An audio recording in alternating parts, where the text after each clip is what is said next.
ஆவியானவர் இல்லை அப்படின்னு சொன்னா இங்க இருக்கிற ஒரு காரியங்கள் இங்க நவராது. ஒரு மனுஷருடைய வாழ்க்கையில, முக்கியமாக ஆண்டவராக இயேசு கிறிஸ்துவை ஏற்றுக்கொண்டவர்களுடைய வாழ்க்கையில, உங்க வாழ்க்கையில் ஒவ்வொரு நாளும் கடந்து போறீங்கன்னா, ஒவ்வொரு நாளும் நீங்க ஜெயிக்கிறீங்க, ஒவ்வொரு நாளும் நீங்க கடந்து போறீங்கன்னு சொன்னா உங்களுக்குள்ள அந்த பரிசுத்த ஆவியானவர் இருக்கிறபடியால் நீங்கள் ஒவ்வொரு காரியத்தையும் மேற்கொண்டு போறதுக்கு அவர் பலனை தருகிறார். ஹல்லேலூயா, ஹல்லேலூயா. அதனால வசனம் சொல்லுது, பலத்தினால அல்ல, பராக்கிரமத்தினாலும் அல்ல. ஹல்லேலூயா. இன்னைக்கு நம்ம கடந்து போகிற காலம் பரிசுத்த ஆவியின் காலத்தில் இருக்கிறோம். ஆமென். அதனால தேவன் இன்னைக்கு உங்கள் மத்தியில் பேச வேண்டுகிற வார்த்தையானது, கடுகு விதை அளவு விசுவாசம். கடுகு விதை அளவு விசுவாசம். கடுகளவு விசுவாசம். ஆமென். ஹல்லேலூயா. பாஸ்டர், இந்த பிரசங்கம் தான் எவ்வளோ வாட்டி கேட்டுட்டேன். கேட்டது நல்லதுதான். யாரோட வாழ்க்கையில் அந்த கடுகு இருக்கு? உள்ள விசுவாசம். வசந்த பிரசங்கம் பல மாதிரி டிஜேஸ் பேசுறதை கேள்விப்பட்டிருக்கேன், அவரு பேசுறதை கேள்விப்பட்டிருக்கேன். நீங்க என்ன பேச போறீங்க அப்படின்னா, உங்கள்கிட்ட இல்லாததான் பேச போறாங்க. உங்கள்கிட்ட காண முடியாததை, நீங்க பெற்றுக்கொள்ள முடியாததை, நீங்கள் இழந்து போனதை, நீங்கள் சோர்ந்து போனதை, உங்களுக்கு அறியாததை பேசும்படிதான் ஆவியானவர் இன்னைக்கு உங்க மத்தியில் கடந்து வந்திருக்கிறார். ஆமென். ஹல்லேலூயா. ஆவியானவர் பேசட்டும், நான் கேட்கிறேன் சொல்ற மட்டும் ஆமென் சொல்லுங்க. ஹல்லேலூயா. ஆவியானவர் பேசுகிற தேவன். கடுகளவு விதை உள்ள விசுவாசம். இன்னைக்கு நம்ம வாழ்க்கையில எத்தனை பேருக்கு கடுகு தெரியும்? தெரியாதவங்க பாருங்க. இந்த சேர்ச்சிலே அந்த சின்ன பாய்க்கு தான் தெரியுது கடுகுன்னா என்ன. அந்த அளவுக்கு சமையல்ல நம்ம எல்லாரும் சூப்பரா இருக்கும், தரமசாலிகளா இருக்கும். சரி, அந்த கடுகு உங்களுக்கு நான் இன்ட்ரடியூஸ் பண்ணிடுறேன். கடுகு எப்படி இருக்குன்னு. ஆக்சுவலி என்னுடைய வாய்ஸ் சொன்னாங்க, வாங்கிட்டு போயிருமா, எல்லாருக்கும் ஒன்று கொடுத்து இதான் கடுகு அப்படின்னு சாம்பிள் காட்டுமா. நான் சொன்னேன், இன்னைக்கு இது வாங்கிட்டு போக சொல்றேமா, அடுத்த வாட்டம் கோழி பத்தி பேசணும், அப்ப எல்லாத்துக்கும் ஒரு கோழி கொடுக்கணும். பாருங்க பாருமா கேட்குறாங்க, கோழி வேணும். இருக்கு, இதுக்கு மேலே உங்களுக்கு பிடிக்கும். இன்னையிலிருந்து பிடிச்சிச்சு உங்களுக்கு கடுகு மேல் பாசம். இதான் கடுகு. இது எவ்வளவுதான் ஜூம் பண்ணாலும் அது சிறுகானதுதான். அதனாலதான் தமிழ்ல எப்படி சொல்லுவாங்க, கடுகு சிறுத்தாலும். எவ்வளவு அழகா சொல்லி ஒரு வசனத்தை சொல்லியிருந்தா பாருங்க. கடுகு the கடுகு is smaller. black pepper அது இல்ல, salt. சரி, ஏதோ ஒரு கடுகு அப்படின்னா, இந்த கடுகு கறிக்கு அவங்கள வைப்பாங்க. ஆனா இங்க இயேசு ஒரு வார்த்தை பரலோகத்தை குறித்து, பரலோகத்துடைய ஜீவனை குறித்து, பரலோகத்தில் வைத்திருக்கிற நம்மளுக்கு வைத்திருக்கிற ரகசியங்களை குறித்து இயேசு இப்படியாக பேசுகிறார். எத்தனை பேர் வசனங்களுக்கு இயேசு சொல்லுகிற போதனைகளுக்கு போகுமாங்க? ஆமென். ஹல்லேலூயா. என்னோட சேர்ந்து எடுத்துக்கொள்ளுங்கள். மத்தேயு 17ஆம் அதிகாரம். கடுகு நல்லா பார்த்துக்கங்க. இது பேர் தான் கடுகு, மறந்துடாதீங்க. சரிங்களா? கடுகு சில நேரத்தில் கேட்டேன்னா போய் இந்த கறி பூ பட்டெல்லாம் கொண்டு வந்து காட்டுறேன். இதான் பாச கடுகு. நான் தலையில் அடிச்சுக்குவேன். இது பட்டைமா, இது பூமா, கோழிக்கறிக்கு போகிறது. இது கடுகு இல்லை, இதான் கடுகு. சரிங்களா? Okay. Matthew chapter 17 verse 18 to 20. Matthew 17ஆம் அதிகாரம் 18வது வசனத்திலிருந்து 20வது வசனம் வரைக்கும். இயேசு பிசாசை, நல்லா கவனமா கேளுங்க. ஏன்னா முதல் வசனமே இயேசு பிசாசா. ஐயோ, நீங்க என்னமோ ஆசீர்வாதமா பேசுவீங்க, உங்களோட பில்டப்லாம் பார்த்து, உங்களோட என்கரேஜ்மெண்ட்லாம் பார்த்து, நீங்க பேசுற உற்சாகத்தெல்லாம் பார்த்து நீங்க ஏதோ சொல்ல போறீங்க, படுதா இன்னைக்கு வேற லெவல் தான் அப்படின்னு நினைச்சீங்க. ஆனா ஆரம்பமே என்ன போட்டிருக்கு? இயேசு பிசாசை அதட்டினார். ஆமென். ஹல்லேலூயா, ஹல்லேலூயா, ஹல்லேலூயா, ஹல்லேலூயா. இயேசு பிசாசை அதட்டினார். ஆமென். ஹல்லேலூயா. இயேசு பிசாசை அதட்டினார்னா நீங்களும் நான் என்ன செய்யணும்? பக்கத்தில் உட்கார வச்சுட்டு, ஹலோ, நான் உன் பிரச்சனைக்கு வர மாட்டேன், நீ என் பிரச்சனைக்கு வராத, டீல் பண்ணாதீங்க. அவனை விரட்டுறதும் அவனை அதட்டுறதும் தான் நம்மளோட வேலை. ஆமென், ஹல்லேலூயா.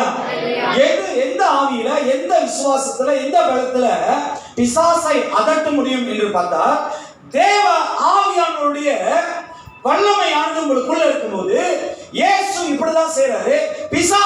இயேசு பிசாசை அதட்டினார், உடனே அது அவனை விட்டு, உடனே அது அசன் என்ன பண்றது? அது நம்ம மிஸ்டர் பிசாசு, நான் சொல்லிட்டேன், தயவு செஞ்சு இங்க வந்து அமக்கலம் பண்ணி இந்த ஆராதனை கெடுத்துறாத, அப்படியே போயிரு. இங்க என்ன போட்டிருக்கு? உடனே அது பிசாசு கிட்ட போயிட்டு இப்படி சொல்றேனே, வீட்டுல பப்பி இருக்கும், பப்பிட்டு போயிட்டு, பப்பி போ பப்பி, நான் வேலைக்கு போயிட்டு வரேன், பப்பி போ பப்பின்னு சொன்னா அது காலம் சுத்திக்கிட்டே வரும். இப்படி போவோம் போவாது. ஒரு 2 போடு போடுங்க, போ அப்படின்னு சொல்லி பாருங்க, அது அதோட கூண்டுல போய் அழகா இப்படி பார்க்கும். சில நேரத்துல பப்பி கிட்ட கொஞ்சம் இருக்க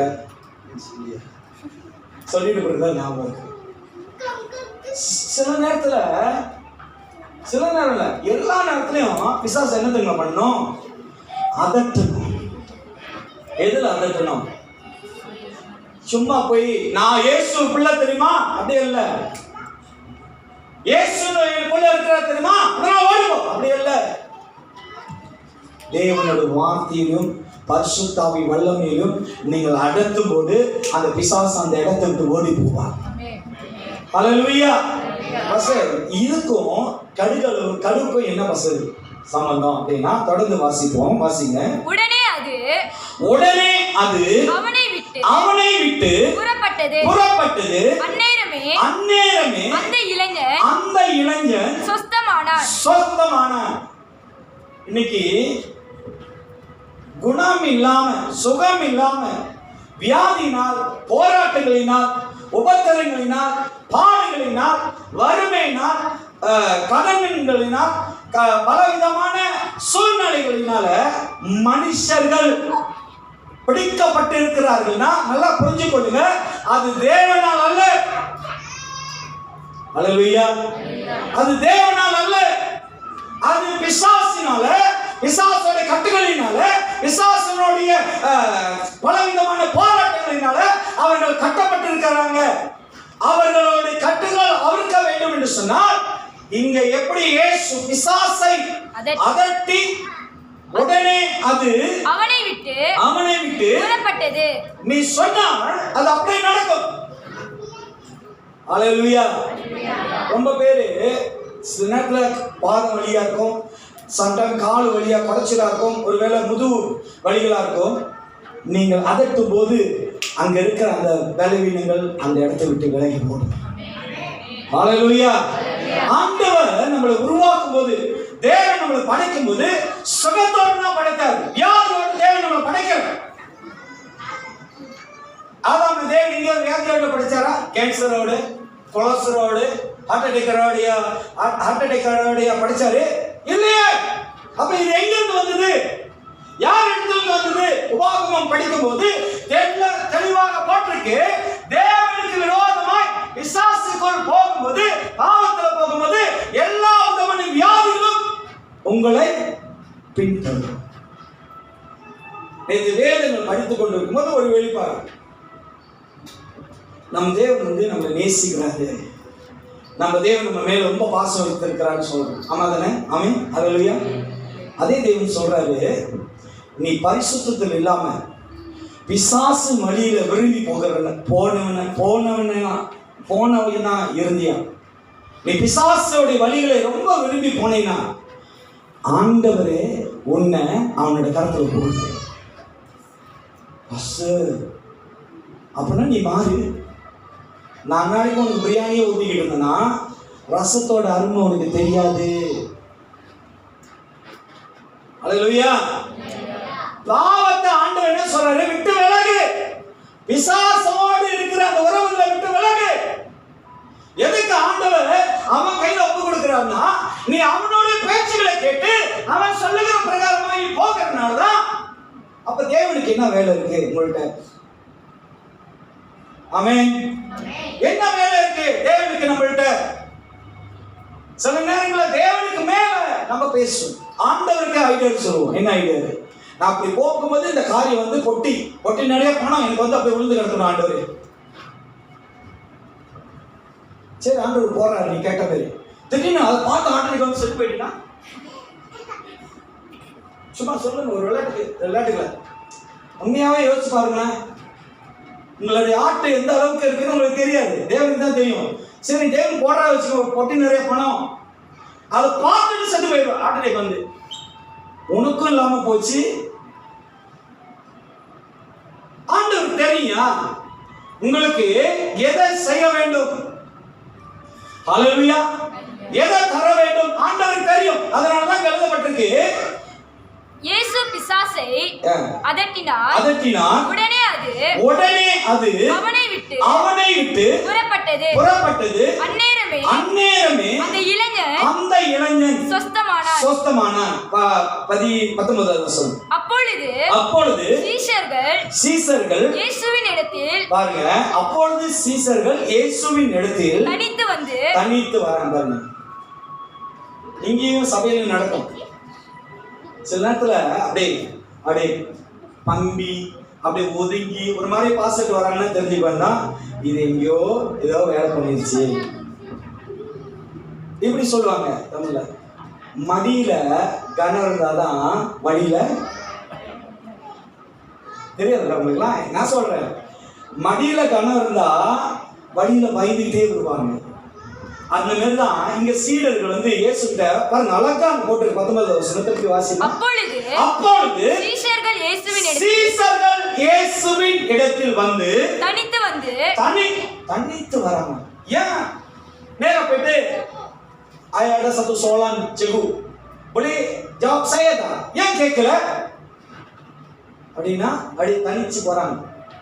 இயேசு அப்படியே சைட்டா இப்படி கொஞ்ச நேரம் வாங்க செகு குரு இப்படி வாங்க பேசணும். தனித்து வந்து அதை துரத்தி விட எங்களால் ஏன் கூடாமல் போச்சு. இப்ப புரியுதா? இயேசு யாங்க பிசாசு வரனார் புரியுதுங்களா? இயேசு யாங்க பிசாசு வரனார் புரியுதுங்களா? இவனுங்க கேக்குறாங்க, யாரு?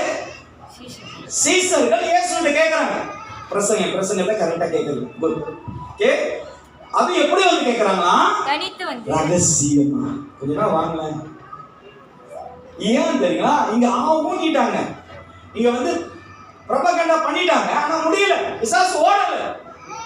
அதுக்கு இயேசுக்கு வந்து கேக்குறாங்க, எங்கனால அதை துரத்தி அவங்களும் அதான் சொல்றாங்க. அத நீங்களும் சொல்லுங்க, அது பிசாசு, அதே போ. என்ன நீங்க பேசுறது எப்படி தெரியுமா இருக்கு?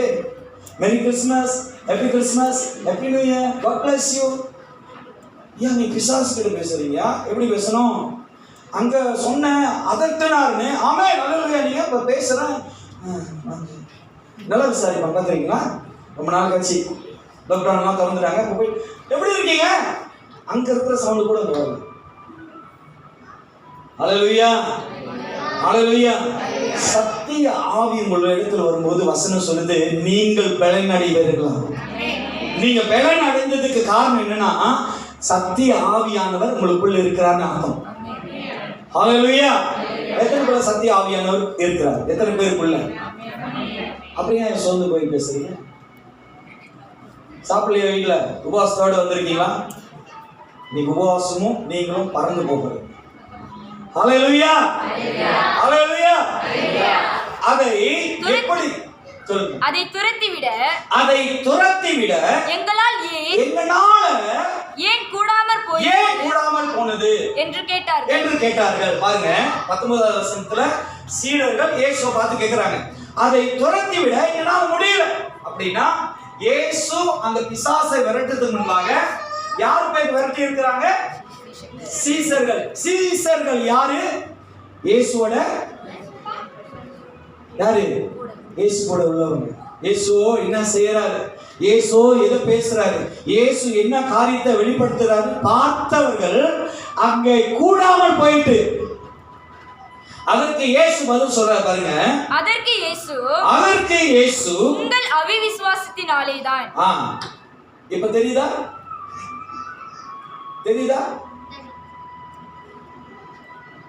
நீங்க இயேசு சீசர்கள் சொன்னாங்கன்னு அப்படி பார்க்காதீங்க. எனக்கு பரிசுத்த ஆவியானவர் உங்களை பார்த்து சொல்றது உங்களுடைய அவிசுவாசம். ஆமென் சொல்ல மாட்டீங்களா? என்கிட்ட விசுவாசம் யார் சொன்னா? நான் சொல்றேன். நான் தான் போறது. நான் சொல்றேன் விசுவாசம் எப்படி தெரியுங்களாப்பா? ஹல்லேலூயா. ஃபயரா, அவன் அபிஷேகம் பண்ணப்பட்ட ஃபயரா இருப்பான். அப்படியே நெருப்பு போல உலகத்தான் பாடுறான். நான் நெருப்புன்னு கொளுத்தி பார்த்தா தெரிஞ்சிடும் அவர் நெருப்பா இல்லை என்ன ஆகும். ஐயா, நீங்களும் நானும் கிறிஸ்துக்குள்ள ஃபயரா இருக்கணும். தேவ ஆவியானவர் நம்மளோட கூட இருக்கிறாரு. அதற்கு இயேசு சொல்றாரு உங்கள் அவிசுவாசத்தினாலேதான்.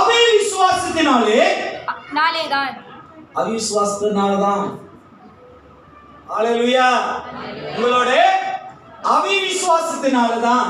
கடுகு விதை அளவு பாருங்க, இப்பதான் டைட்டிலே வருது. உங்களோட அவிசுவாசம். அவர்களை பார்த்து இயேசு சொல்றாரு கடுகு அளவு. நான் முதல்ல காட்டிட்டேன். கடுகு விதை அளவு விசுவாசம் உங்களுக்கு இருந்தால் நீங்கள் இந்த மலையை பார்த்து இவ்விடம் விட்டு அப்புறம் போ என்று சொல்ல அது அப்புறம் போகும். உங்களால் கூடாத காரியம் ஒன்றும் இராது. உங்களை பார்த்தே நீங்களே சொல்லுங்க, என்னால் கூடாத காரியம் இருக்கு பாஸ்டர். என் வீட்டுல எல்லாம் எழுதி வச்சிருக்கிறேன், என் ரூம் நிறைய இருக்கு, முடியல பாஸ்டர். இயேசுவினால் முடியாதது இந்த பூமியில ஒன்றுமே இல்லை. மரணத்தை ஜெயித்தவர், பிசாசை முறியடித்தவர், பாவத்தை மன்னித்தவர், நம்மளை மீட்டுக் கொண்டவர். இயேசுனால முடியும் சொன்னா ஏன் உங்களால என்னால முடியாது? இன்னைக்கு ஆண்டவர் தெளிவாக அந்த வசனம் போட்டிருக்கு, உங்களால் கூடாத காரியம் ஒன்றும் இராது என்று மெய்யாகவே உங்களுக்கு உண்மையா சொல்லுறேன். இன்னைக்கு இந்த கடுகை நீங்கள் பார்க்கும்போது நம்ம வேதத்துல நிறைய இடங்கள்ல இந்த வசனத்தை கேட்டிருக்கோம். ஆனா நம்மளுடைய விசுவாசம் என்கிற வாழ்க்கையில விசுவாசம் அதான் மேம்பன் ஒரு பாஸ்டர் எல்லா ஆடியும் அப்படியே படிச்சு ஒரு டைம் ஸ்கேன் பண்ணிடுவோம். என்ன வந்துருச்சு, என்ன வரல, வந்துகிட்டு இருக்கா, போய்கிட்டு இருக்கான்னு எல்லாம் சொல்லிடுவோம். விசுவாசம்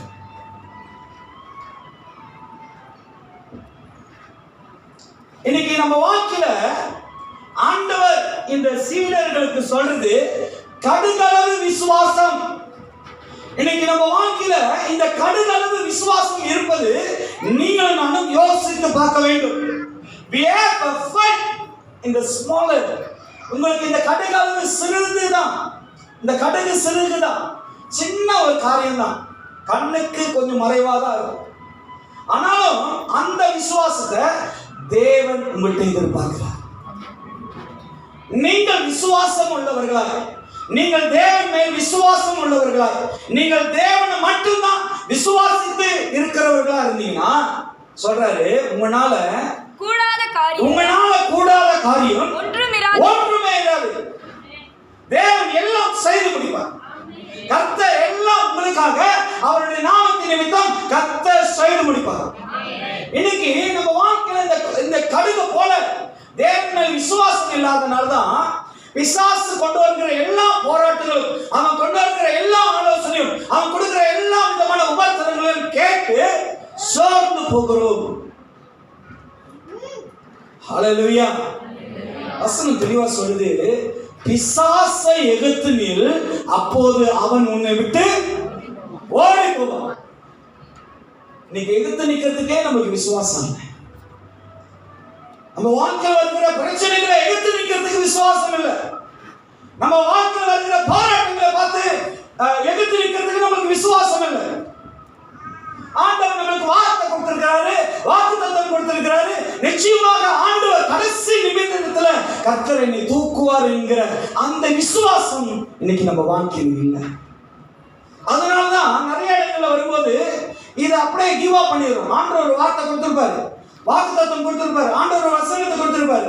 இந்த சூழ்நிலை வரும்போது ஒவ்வொருத்தர் அப்படியே ஒரு கிவ் அப் விட்டு கொடுத்துட்டு போயிடும், வேற பாதையில போயிடும். வசனம் தெளிவா சொல்லுது, அவர் பொய் சொல்லும் மனுஷரும் அல்ல, மனமாற மனுபுத்திரரும். அப்பனா எப்படியா அவர் நம்ம வாழ்க்கையில நம்மள பொய்யாக நடத்துவார்? நம்ம வாழ்க்கையில எல்லாம் ஒரு விதமான சூழ்நிலையினால் சோர்வுகளினால் போய்கொண்டிருக்குன்னா you don't have the faith. உங்களுக்கு விசுவாசம் இல்லாதனால தான் அந்த மலையை என்ன பெயர் மலையை கூட நிப்பாட்ட முடியல. ஹல்லேலூயா, ஹல்லேலூயா. நீ ஜெபம் செய்தினா வேதத்துல தெளிவா போட்டிருக்கு. ஜோனத்தன் கிடியோன் நினைக்கிறேன், கிடியோன் அவன் சூரியனை பார்த்து நின்று சண்டை போர் நடக்கும்போது அவன் சூரியனை பார்த்து நிப்பாட்டினான். யோசுவா அவன் போரிடும் போது சண்டை போரிடும் போது அந்த இருள் வந்துருச்சுன்னா அந்த சண்டை கண்டினியூ பண்ண முடியும். அதனால அந்த சூரியனை பார்த்து ஜோஷுவா நிப்பாட்டினான். சண்டை முடிகிற வரைக்கும் அந்த சூரியன் அப்படியே தான் இருந்தது. உலகத்திலே இந்த ஃபர்ஸ்ட் டைம் ஓடாம அப்படியே நின்றது யோசுவாவின் காலத்துல தான். அவருக்குள்ள இருந்த அதே தேவன் தான் இன்னைக்கு நம்மளுக்குள்ள இருக்கு. நீ கட்டளையிடும் போது விசுவாசத்தோடு நீ கட்டளையிடும் போது நிச்சயமாகவே கர்த்தர் உனக்கு நன்மையா, உன்னுடைய வார்த்தைக்கு நன்மையா, உன்னை மகிமைப்படுத்தும்படி, உன்னை ஆசீர்வதிக்கும்படி ஆண்டவர் என்ன பண்ணுவாரு? உன்னோட வார்த்தை நிமித்தம் அங்கே செயல்பட வைப்பார். அதனாலதான் இன்னைக்கு ஆண்டவர் சொல்ற கடுகளவு விசுவாசம். அல்லேலூயா. நீங்க பாருங்க, ஒரு குழந்தைய ஒரு தாய் பெற்று எடுக்கிறாங்கன்னா அவங்களுக்கு ஒரு விசுவாசம் இருக்கு. ஒண்ணு ஆம்பளை பிள்ளை வரும், இல்ல யாராச்சும் தாய்மார் நினைப்பாங்களா நாய்க்குட்டி வரும், கழுது குட்டி வரும், ஆட்டுக்குட்டி வந்து பிறக்கும் நினைப்பாங்களா? நினைக்க மாட்டோம். அப்படி பிறந்ததும் இல்லை. பிறந்திருக்கா சார் மனுஷன் மூலியமா ஆட்டுக்குட்டி. ஆனா உலகம் என்ன தெரியுமா சொல்லுது? நம்ம எங்கிருந்து வந்திருக்கோம் அப்படின்னா எல்லாரும் மரத்துல தள்ளிட்டு இருக்கணும். ஆனா வேதம் சொல்லுது அவர் மண்ணினால்தான் நம்மளை உண்டாக்கினார். அது எவ்வளவு பெரிய அதிசயமான ஒரு காரியம், விசேஷமான காரியம். மண்ணினால் தேவன் நம்மளை உண்டாக்கினார். இதை கூட உங்களுக்கு ஒரு அடையாளமா சொல்லியிருக்காரு. ஒரு 2 நாள் குளிக்காம வேற எதையும் வேணாம், இந்த கையில மட்டும் லேசா தேய்ச்சி பாருங்க, மண்ணு மேல் வரும். இல்ல ஒரு நாள் நீங்க நல்லா வேலை செஞ்சுட்டு இந்த கையில இந்த கை கிட்ட இப்படியே தேய்ச்சி பாருங்களேன், மண்ணு மேல் கொட்டும். ஏன் பாஸ் தெரிஞ்ச மாரி சொல்றீங்க? ஆமா, நான் ட்ரை பண்ணியிருக்கேன். ட்ரை பண்ணாம இங்க இருந்து எதுவுமே சொல்ல முடியல. ஒரு பாஸ்டர் சொன்னாரு, பள்ளி முட்டை கசக்கும் அப்படின்னு. அவர் ஜியோகிராஃபில பார்த்துருக்காரு. பள்ளி முட்டை கசக்கும். அப்போ அவர் என்ன சொன்னார்னா பிரசங்கத்துல, அவன் டேஸ்ட் பண்ணாமலா பள்ளி முட்டை கசக்கும்னு சொல்றான். ஆமே. இன்னைக்கு இந்த விசுவாசத்தை பத்தி கடுக பத்தி பேசுறேன்னா நான் விசுவாசிச்சனால தான் இன்னைக்கு பேசுறேன். ஹல்லேலூயா. நான் விசுவாசிக்கிறனால தான் பேசுறேன். நீங்களும் அதே விசுவாசத்தில் வந்தீங்கன்னு சொன்னா உங்களால என்ன போட்டிருக்கு வசனம்? உங்களால் கூடாத காரியம் ஒன்றும் இராது. ஆமென். இப்பதான் டிசைன் அப்படியே நிறைஞ்சு கிடைக்கிறத முடியல, என்னால கூடல, என்னால முடியல, என்னால அச்சீவ் பண்ண முடியல. ஏன்?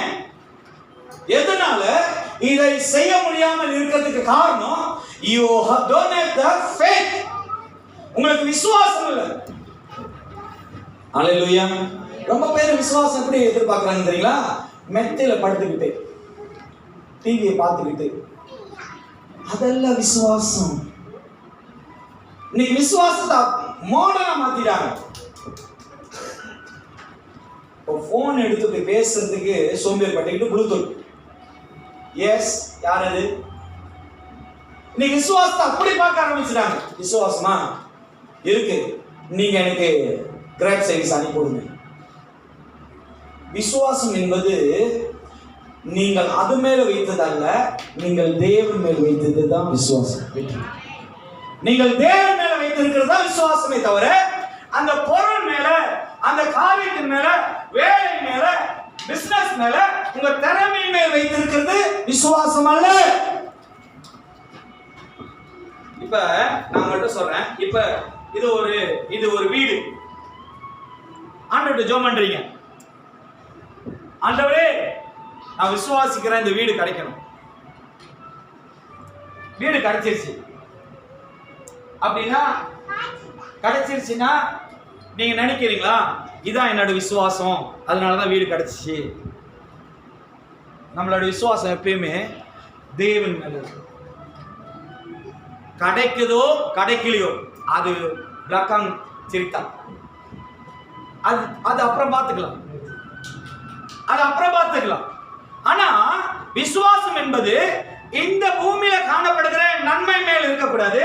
விசுவாசம் என்பது தேவன் மேல இருக்கணும். அல்லேலூயா, அல்லேலூயா. இந்த கடுகளவு விசுவாசம் என்பது தேவன் மேல இருப்பதா இருக்கணும். இன்னைக்கு நம்ம என்ன பண்ணுகிறோம்? இந்த கடுகளவு விசுவாசம் என்று சொல்லி உலக காரியத்தின் மேல இருக்கிறோம். அல்லேலூயா, அல்லேலூயா. தேவன் மேல நம்மளோட விசுவாசம் இருக்கணும். இந்த கடுகளுக்கு தேவன் செய்வார்.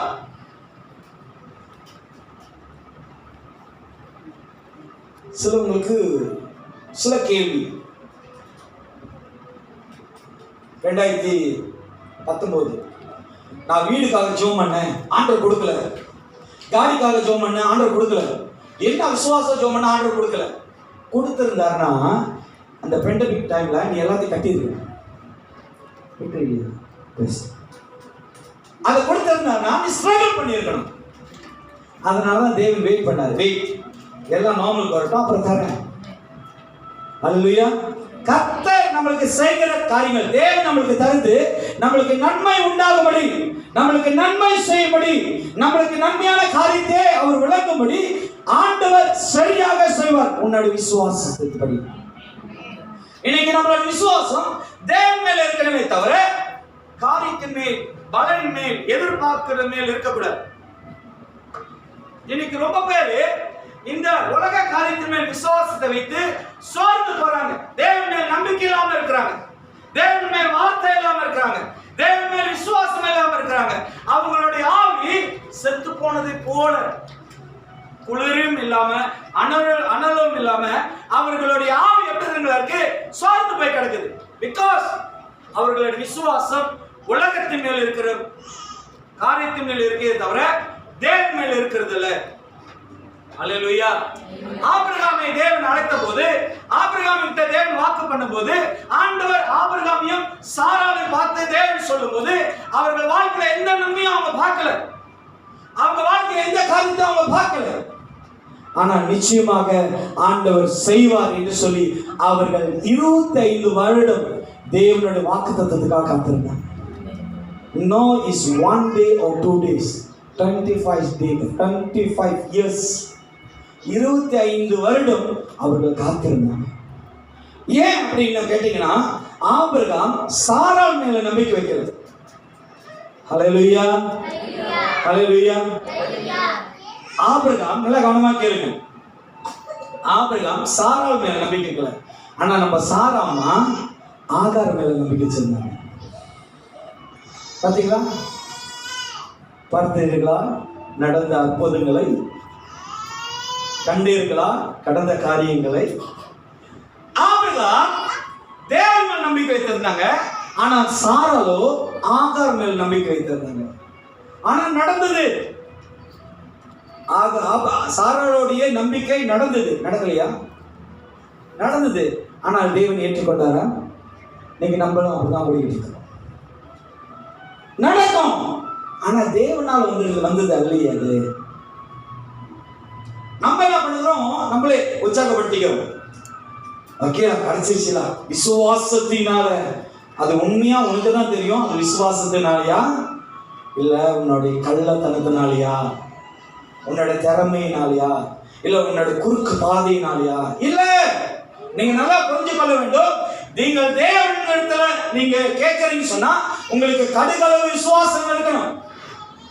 அது இருந்தா மட்டும்தான் தேவன் உங்கள் மத்தியில பெரிய காரியங்களை செய்ய முடியும். அவர் நம்ம வாழ்க்கையில பெரிய அதிசயங்களை செய்ய முடியும். அதனால லூக்கா 17ஆம் அதிகாரம் 5வது வசனமும் 6வது வசனத்தை நீங்க பார்த்தீங்கன்னா, லூக்கா chapter 17 verse 5 to 6. அப்பொழுது அப்போஸ்தலர், பாருங்க, அப்போஸ்தலர் எல்லாரும் பவுலோட காலத்துல தான் அப்போஸ்தலரை பத்தி இன்ட்ரோடியூஸ் பண்ணி பேசுவாங்க. ஆனா இயேசுவின் காலத்திலே அப்போஸ்தலர்கள் இருக்கிறாங்க.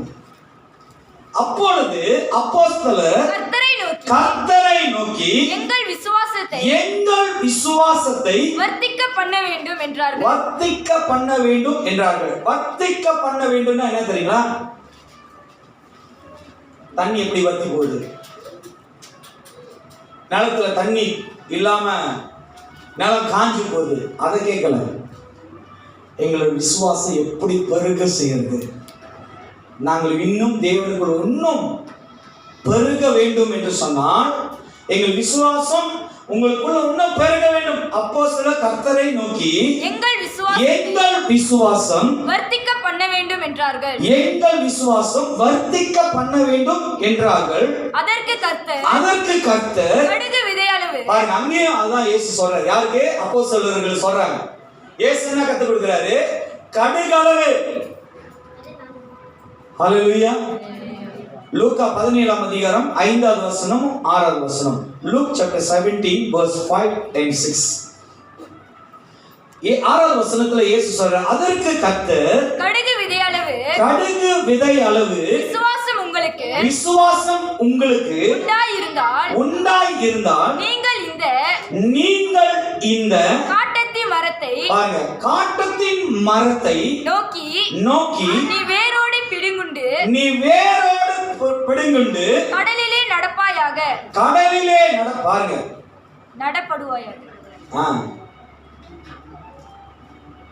கடல்ல ஏதாச்சும் வளர்ந்த மரத்தை பார்த்துருக்கீங்களா? சும்மா தமாசுன்னு சொல்லுங்க. கடல் இருக்காது சார், நான் படிச்சு கடல் இருக்காது சார். பார்த்துருக்கீங்களா? இருக்கு பாச தென்னை மரம். அது கடல்ல இருந்து வந்துச்சு. அது அந்த மூலையிலிருந்து கடல் அப்படியே வந்து மாறி எட்டி பார்த்துக்கிட்டு இருக்கு. அந்த மாதிரி தான் பார்க்குறேன். கடல்ல இருந்து ஏதாவது மனசு பார்த்துருக்கீங்களா? கடலுக்கு போனால் தானே பசங்க எங்களுக்கு தெரியும். கூட்டு போயிரு நடத்த வேண்டும். கடல் என்னவா? நடப்படுவாயாக என்று. கடல்ல நடப்படுவாயாக அப்படின்னா உனக்கு விசுவாசம் இருந்தா விதைக்க. பாருங்க, ஆண்டவர் வந்து பேசுகிற வார்த்தையில பல விதமான வெளிப்பாடுகளை கர்த்தர் பேசுவார். புறஜாதியா இருந்த ஆகாது வனாந்தரத்துல ஓடும்போது தேவன் அந்த இடத்துல தண்ணிகளை உண்டு பண்ணுகிறார், அவளுடைய தாகத்தை தீர்க்கும்படி. ஹல்லேலூயா, ஹல்லேலூயா. அங்க வந்து நடக்கிறதுக்கு வாய்ப்பே இல்லை. கடல்ல நடக்கிறதுக்கு வாய்ப்பே இல்லை. ஆனா சொல்ற அத்தி மரத்து என்னவா? நீ வேரோடு பிடுங்கி கடலிலே நடப்படுவாயாக. நீ நட்டினா அங்க நான் துளுக்க செய்வேன். ஆமென் சொல்லுங்க. ஏன் தெரியுங்களா? அது இல்லை. எது இல்லைமா? இது இல்லை. வீட்டில் இருக்கு. நான் அதை பேசுறேன். கடுகளவு விசுவாசம். இன்னைக்கு நம்ம வாழ்க்கையில் அது நீங்க ஆராயணும். அது நீங்க பார்த்தீங்கன்னு சொன்னா ஆண்டவருடைய அடையாளம் ஒவ்வொரு நாளும் நீங்க பார்த்து கொண்டே இருப்பீங்க. கர்த்தர் செய்கிற மகத்துவமான காரியங்களை நீங்க அதிசயமா பார்த்து கொண்டு இருப்பீங்க. தேவன் செய்து கொண்டிருக்கிற, தேவன் சொல்லுகிற வார்த்தைகளை அதிகமாக நீங்க கேட்டுக்கொண்டே இருப்பீங்க. காரணம் என்ன தெரியுங்களா? யாரு தேவனுக்கு செவி கொடுக்குறாங்களோ, தேவன் பேசுறத யார் கேட்கிறாங்களோ, நீங்களும் நானும் அப்படித்தானே. நம்ம ரொம்ப யாருக்கிட்ட அடிச்சு பேசுவோம்? கேட்காதவங்கள்ட்ட. நீ பேசுறதே கேட்கலாம், அவங்களுக்கு அடிப்பீங்களா? பிரியமா? கேட்கறவங்களுக்கு தான் அடிப்பீங்க. அப்ப நம்ம தேவனும் யார் கேட்கிறாங்களோ, கேட்கறாங்கன்னா இது இல்லை, எல்லாரும் கேட்கறதுனாலே புடுங்க. அதான் சொல்றேன், உங்களுக்கு யானை வந்தாலும் பத்தாது, பூனை வந்தாலும் பத்தாது. அதனாலதான் கேள்வி என்னன்னா, ஆண்டவரே இந்த மாசம் 4500 எனக்கு கொடுத்துருங்க, இது என்னோட பட்ஜெட். இந்த மாதிரி நம்ம கேட்போம், ஆண்டவரே கொடுங்க. ஆண்டவர் சொல்றாரு, லிசன், கேளு, நான் பேசுறத கேளு. இருதயத்துக்குள்ள நினைச்சுப்போம், நீங்க என்ன சொல்றது, நான் என்ன கேட்கறது.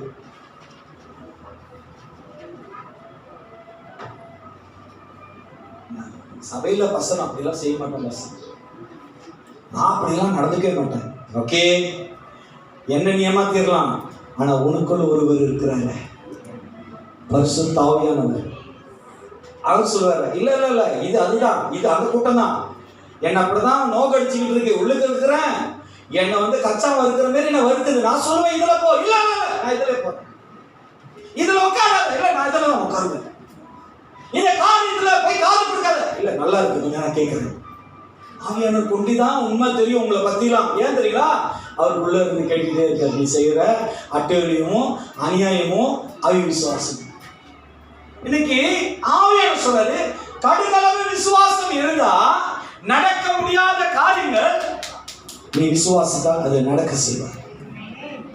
இன்னைக்கு நம்ம வாழ்க்கையில இந்த விசுவாசம் இல்லாதனாலதான் விசுவாசோடு உலகத்தின் காரியத்தோடு போராடிக்கிட்டு இருக்கோம். இன்னைக்கு இவ்வளவு பேர் நீங்க உட்கார்ந்து இருக்கிறீங்கன்னா, நானும் என் மனைவி எங்க 3 பிள்ளைங்க என் வீட்டில் ஆரம்பிச்ச ஜெபம் தான். ஒவ்வொரு வாரமும் நான் என் மனைவி பார்க்க, மனைவி என்னை பார்க்க, நான் மனைவி பார்த்து பிரசங்கம் பண்ணுவேன்.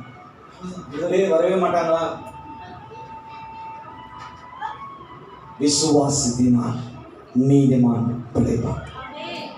விசுவாசம் என்பது நம்மளுக்கு ரொம்ப முக்கியம். நீங்க ஆண்டவரை நம்புறீங்க, எஸ் குட்.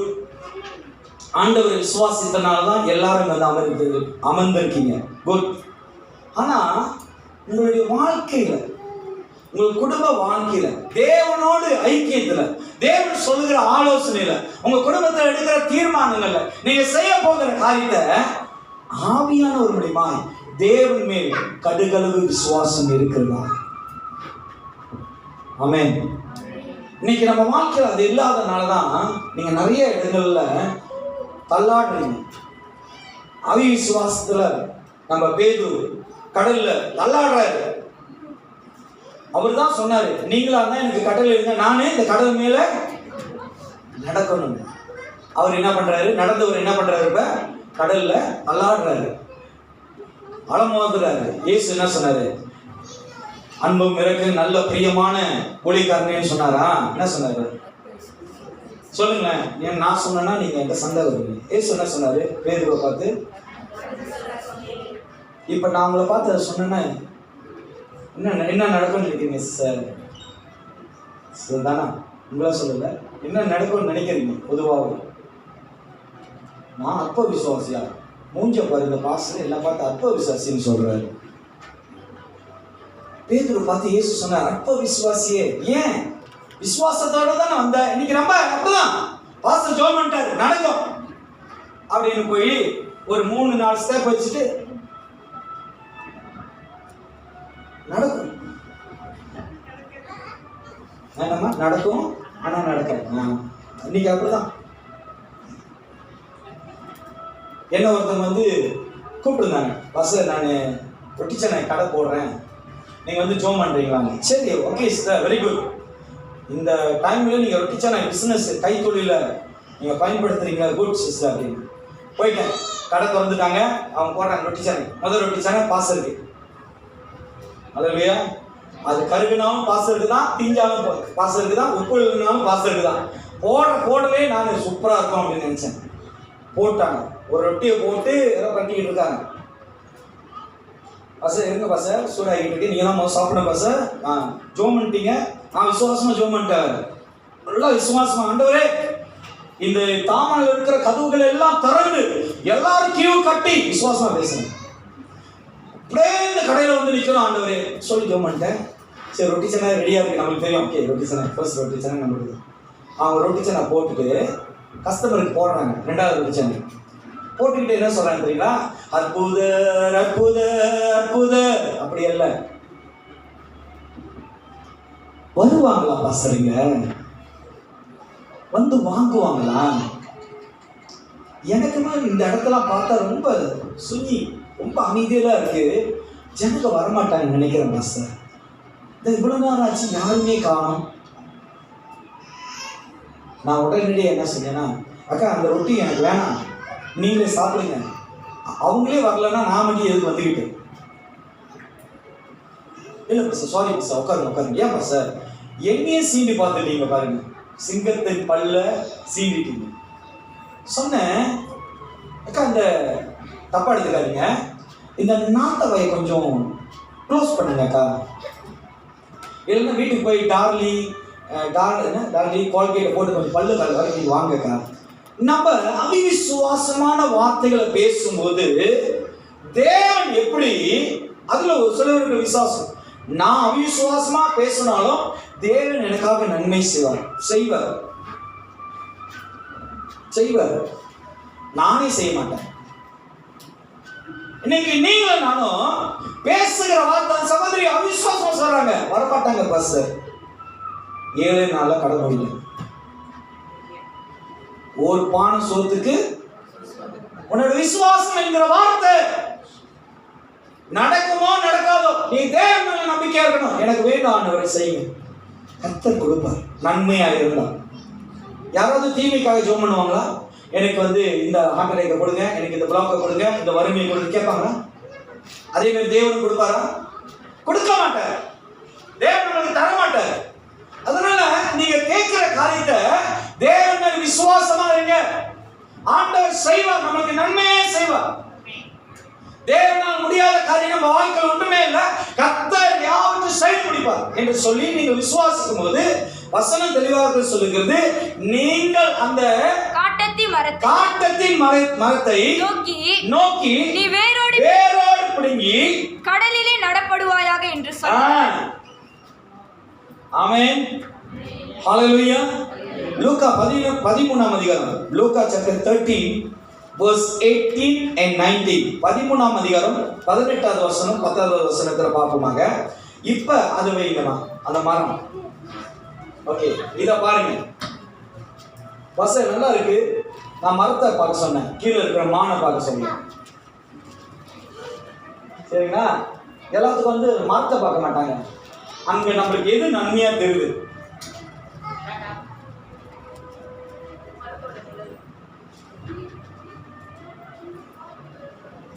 லோத்து ஆபிரகாம் கேட்டாரு, என்ன கேட்டாரு? உனக்கு எந்த மலை வேணும், உனக்கு எந்த மலை வேண்டும் தேர்ந்தெடுத்துக்கோ. இன்னைக்கு நம்மளை பார்த்து சொன்னாரா என்ன தேர்ந்தெடுக்கும்? சரி, இப்போ வச்சுங்களேன், உங்களை கொண்டு போய் ஒரு கார் ஷோரூம்ல விடுறேன்.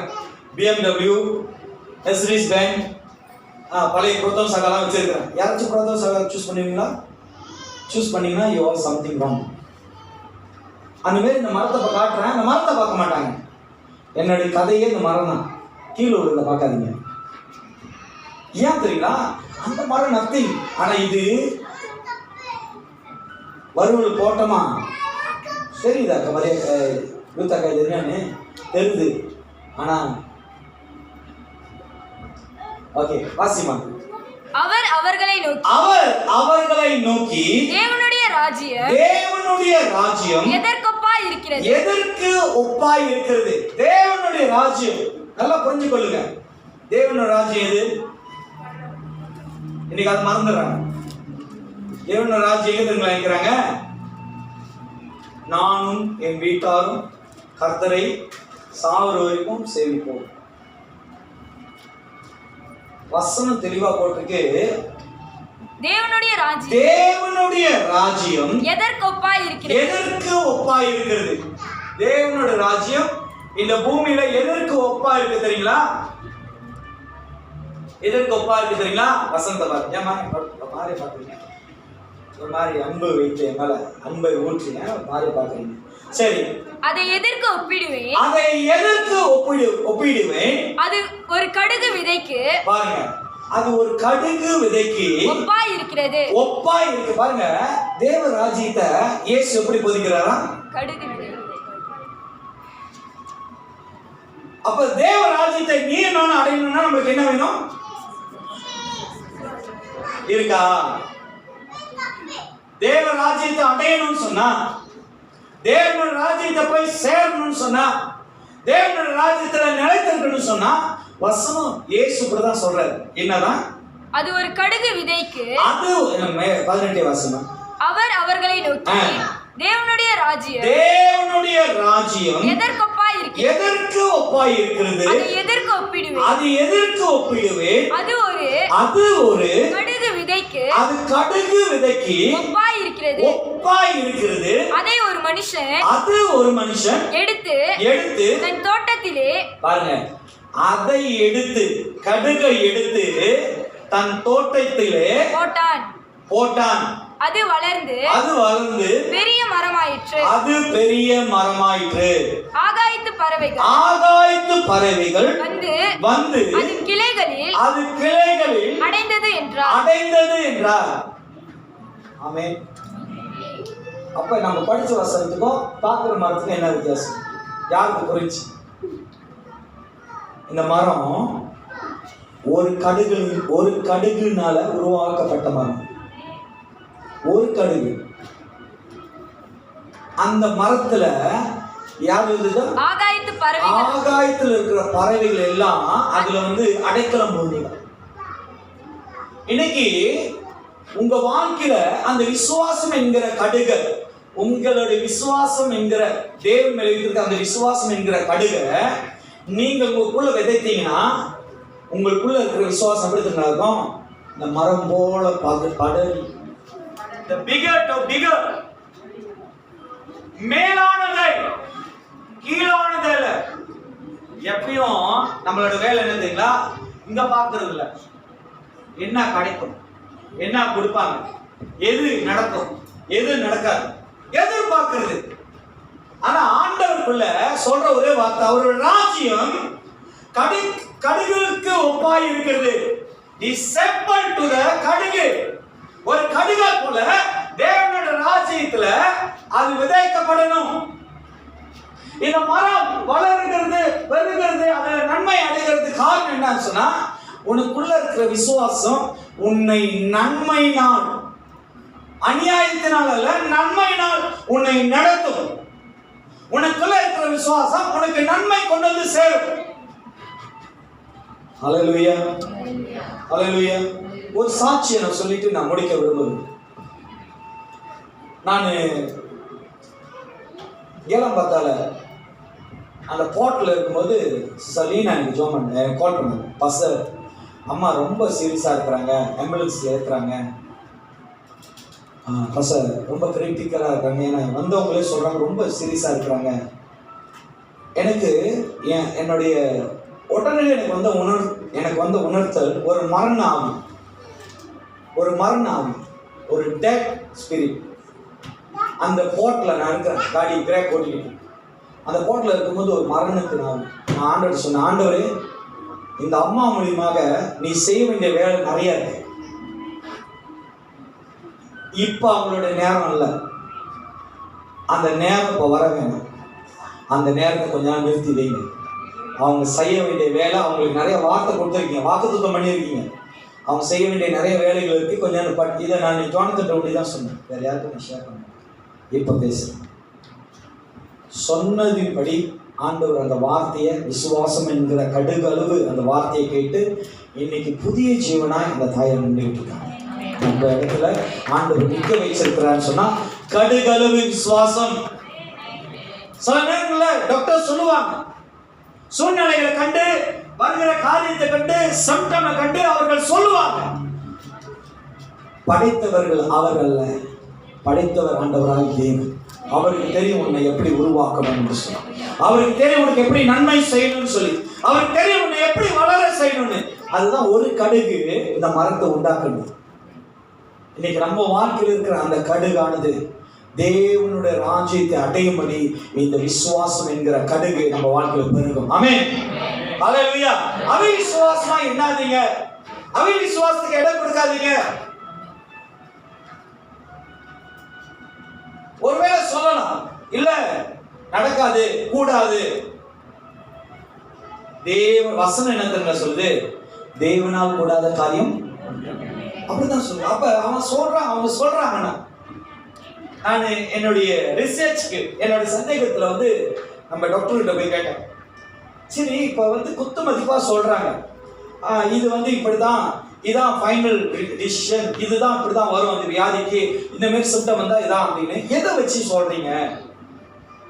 அவங்க என்ன சொல்றாங்கன்னா, நாங்க புத்தகத்தை பார்த்து தான், புக்ஸை பார்த்து தான் நாங்க சொல்றோம்.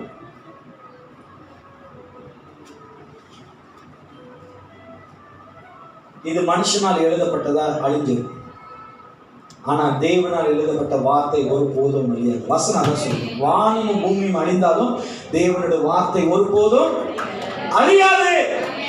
நீங்க ஆண்டவருடைய வார்த்தையை சொல்லும் போது மரித்த லாசரு உயிரோடு எழுப்புறது போல உங்க வாழ்க்கையில் இருக்கிற எல்லா மரணத்தின் காரியங்கள் உயிரோடு கர்த்தர் எழுப்புவார். ஹல்லேலூயா. தேவனை விசுவாசிக்கும் போது ஆண்டவர் இல்லாதவைகளை கர்த்தர் இருக்கிறது போல உங்களை அழைக்க செய்கிறது. ஆமென். அதனால விசுவாசமா இருங்க. சூழ்நிலைகள் எது வேணாலும் சொல்லலாம். நம்மளை பயமுறுத்துகிறது போல, நம்மளை போராடுகிறது போல, நம்மளை வந்து கடைசி நிமிஷத்துல எல்லாம் கைவிட்டது போல இருக்கும். ஆனால் உங்களை அழைத்த தேவன் ஒருபோதும் உங்களை வெட்கப்படுத்தி விட மாட்டார். ஆமென். இந்த சிந்தையோடு எல்லாரும் எழுதுவருமாய், ஆண்டவரே நீர் எனக்கு விசுவாசத்தை கொடுத்திருக்கீங்க ஆண்டவரே, கடுகளவு விசுவாசம் என்று சொன்னீங்க ஆண்டவரே. அப்பா, நாங்கள் உங்கள் மத்தியில் விசுவாசம் உள்ளவர்களாய், விசுவாசிக்கிறவர்களாய், தேவனை மட்டும் விசுவாசித்து நிற்கிறவர்களாய் எங்களை ஒப்புக் கொடுக்கிறோம் என்று சொல்லி கண்களும்